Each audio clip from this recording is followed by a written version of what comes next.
Bonjour la team, bonjour tout le monde, j'espère que tout le monde va bien. Aujourd'hui pour l'échauffement, ça va être 4 répétitions sur chaque mouvement, puis 6, puis 8. D'accord. Premier mouvement, ça va être des inchworms. On va commencer par étirer un petit peu derrière, mais ça va vous chauffer en même temps. Donc là, les pieds relativement à peu près sous le bassin, sous les hanches.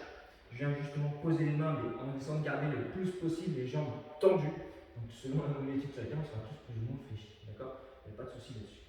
Donc simplement, après, je viens former mon gainage, bras tendus, jambes tendues. Je reviens dans la même position, donc j'essaye de garder ces jambes le plus tendues possible pour que je sente que ça tire un petit peu. D'accord. C'est bien serrer les abdominaux.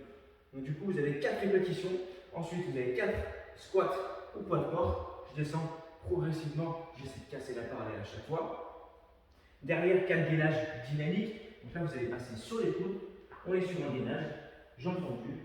Je serre bien les abdominaux. J'ai pas de creux au niveau du dos. Et je passe sur les mains. D'accord. Donc 4 fois. Ensuite, 6 sur chaque mouvement, puis 8. Voilà pour l'échauffement. Maintenant, le corps s'avance 45 secondes de travail, 10 secondes de récup, 4 tours à faire. Le premier, très cardio, les burpees. Pour ceux qui n'ont pas l'habitude, allez-y, progressivement, allez-y, doucement. Donc le burpees complet, je pose les mains dans les jambes, je m'allonge, je serre les abdominaux, je remonte le plus possible déjà avec mon dos placé et je serre les abdominaux. Okay.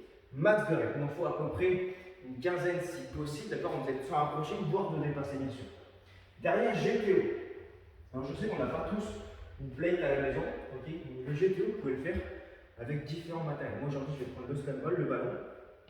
C'est le même mouvement, d'accord. Donc je viens récupérer ma charge qui est au sol, je vais déverrouiller les genoux, pencher le buste. Je peux fléchir davantage les jambes si j'ai un peu de souci au niveau lombaire. Et j'avais cette charge au-dessus de la tête. Je la garde dans les mains, je reviens toucher le sol et j'enchaîne, d'accord. L'important c'est de rester hyper gainé. Je vais activer les abdominaux du début à la fin. Ensuite, on va faire un petit renfort sur le dos, sur les épaules.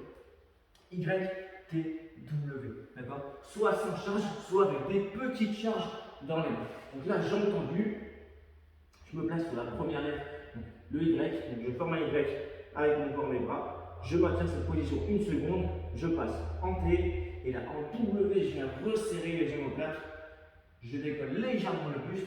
Et j'enchaîne. Y, T, W. Avec une petite en pause sur chaque partie. Derrière, on va faire des dips. On va travailler le triceps derrière. Donc là, simplement, vous récupérez une chaise, vous récupérez souvent ce que vous avez à disposition, un banc, le canapé, ce qu'on a à la maison. Donc là, différentes possibilités. Soit je vais avoir les jambes fléchies pour travailler, donc bien sûr sur ce même mouvement, mais d'une façon plus simple au début. À chaque fois, je vais fléchir au maximum sans trop tirer sur l'épaule. Hein. D'accord, attention à ça. Je garde toujours le dos proche de là où sont les mains. Trop facile, je commence à tendre les jambes et ainsi de suite à chaque fois si c'est trop simple. Ok. On va chier sur les fentes jump au poids de corps. Donc n'oubliez pas pour le jump, vous placez déjà en position de fente. Vous allez faire un saut le plus haut possible pour avoir le temps simplement de changer de jambe. Si c'est trop dur, faites des fentes vers l'avant en alterné, mais lestez avec une charge, avec une bonne charge. Voilà la team, c'était la séance du jour. Maintenant ça y est, c'est parti, ça joue.